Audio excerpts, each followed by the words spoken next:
ନିର୍ବାଚନ ଆସିଲେ ସରକାରଙ୍କ ମନେ ପଡ଼େ ଲୋକଙ୍କ କଥା।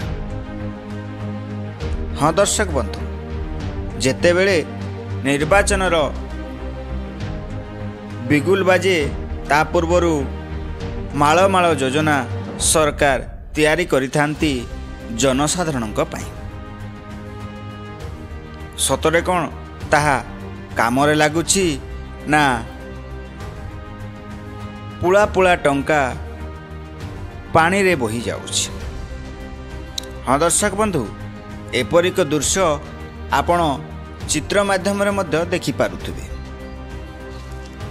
ଏହି ଦୃଶ୍ୟଟି ହେଉଛି ତଳସରା ନିର୍ବାଚନ ମଣ୍ଡଳୀ। ରାଜରାସ୍ତାର ମୁଖ୍ୟ ରାସ୍ତାରେ ଯାତ୍ରୀ ପ୍ରତୀକ୍ଷାଳୟ ପାଇଁ ଖର୍ଚ୍ଚ ହେଉଛି ଲକ୍ଷ ଲକ୍ଷ ଟଙ୍କା। এই ଯେଉଁ ଦୃଶ୍ୟଟି ଆପଣ ଦେଖୁଛନ୍ତି ଯାତ୍ରୀ ପ୍ରତୀକ୍ଷାଳୟର, ଏହାର ବ୍ୟୟ ଅଟକଳ ହେଉଛି 5,32,600 ଟଙ୍କା। ଗୋଟିଏ ପ୍ରଧାନମନ୍ତ୍ରୀ ଆବାସ ଯୋଜନା ପାଇଁ 1,30,000 ଟଙ୍କା ସରକାର ଦେଉଥିବା ବେଳେ ଏହି ଯାତ୍ରୀ ପ୍ରତୀକ୍ଷାଳୟ ପାଇଁ ଖର୍ଚ୍ଚ କରିଛନ୍ତି ଲକ୍ଷ ଲକ୍ଷ ଟଙ୍କା। ଦର୍ଶକ ବନ୍ଧୁମାନେ, ଆପଣମାନେ ଧାର୍ଯ୍ୟ କରନ୍ତୁ ଯେ ଏହା କେତେ ଦୂର ଯୁକ୍ତିଯୁକ୍ତ।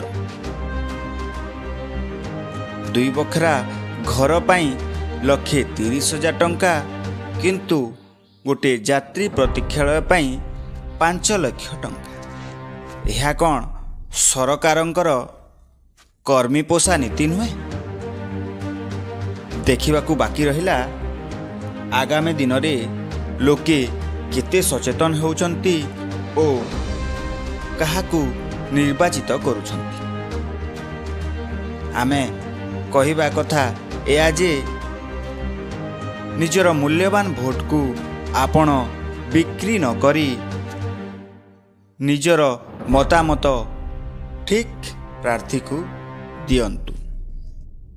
ଗ୍ରାଉଣ୍ଡ ଜିରୋରୁ ରାଜୁ ପଟେଲଙ୍କ ରିପୋର୍ଟ, ସନ୍ଧ୍ୟା ନ୍ୟୁଜ୍।